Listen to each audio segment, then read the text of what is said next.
talking to Indra de Lanerolle, who is a media researcher based in South Africa. Indra, you've just completed a set of survey work looking at internet use in Africa. Describe to me what that survey work was.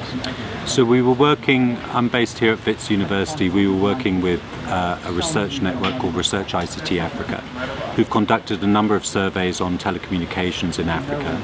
And we were working with researchers in 12 countries. So we asked a whole lot of questions about internet use, how people connect, how much they spend, what they do on the internet, why they use the internet at all. And we were asking representative samples of adults in 12 countries, some Southern Africa, some East Africa, some West Africa. And what was the spectrum in terms of internet use from the high end to the low end? Give me the examples. So the highest use was in South Africa, which was 34%, 1 in 3 roughly. The lowest was Ethiopia, which was 3%. So that's the kind of range. And then in between that we had the East Africans generally were high. Kenya's the highest with 26%. In Southern Africa, Botswana was 29%. West Africa, the West African countries we looked at was lower. Cameroon was 14, Ghana was 13. And I think what we see in all these countries is also a mix of how people use the internet and how they get online. So mobile, in all the countries, I think with the exception probably of Cameroon, we saw that mobile was a very, very important aspect of how people connect. But it's not the only aspect. The other way people connect is through especially shared facilities like workplaces, schools, universities, internet cafes. And what are people using the internet for from the survey? So we found that the two drivers of getting online, one is to get information and the other is to connect with people you know. But within that information, or even within the communications use, I think there's really practical things to help you economically, looking for a job. And where does looking for a job come in the rankings? It came about 5, but a number of the other reasons were, for example, to help me with my education, to help me in my work or my business.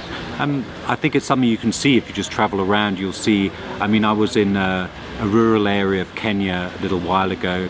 I mean, there was a cobbler who was doing his business by phone. And so even, you know, you don't have to be an architect or an academic or an engineer to want to use the internet for your business, for example. And you were saying that amongst the new users of the internet were people who you might not expect, people who are on much lower incomes. Describe that to me. Well, I think the exciting part of the research was seeing that as the number of users go up, we break out of the elites and the urban elites. So in South Africa, for example, 2/3 of all new users, people who've been using the internet for 1 or 2 years or less, those people, most of them were earning less than $200 a month. And 1/3 of them were below the poverty line. So the internet's really becoming a much more ordinary thing for ordinary people. Most of them are still not using it, or not at the time of our research, but the kind of people who now typify an internet user are very, very ordinary South Africans.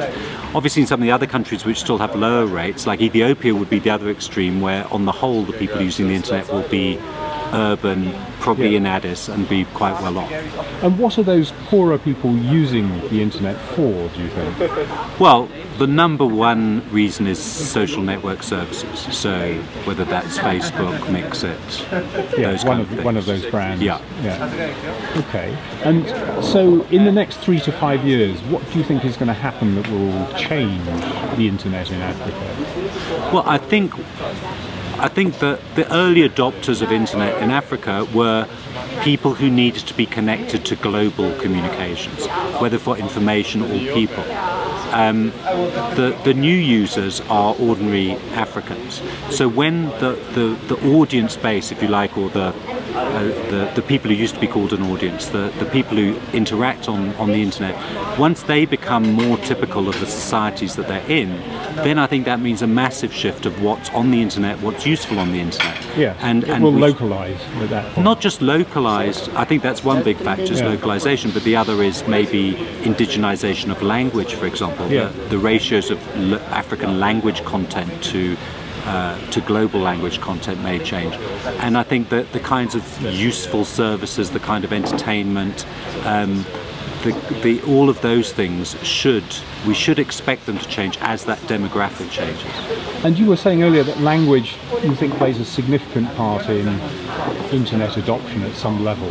Yeah, we found that whether you could easily read and write a language like English, a colonial language, English or French, was a major predictor of whether you were going to use the internet. In South Africa, for example, 42% of people who said they could easily read and write English are internet users, or were in 2012 already, compared to something like 4% of those who said they couldn't.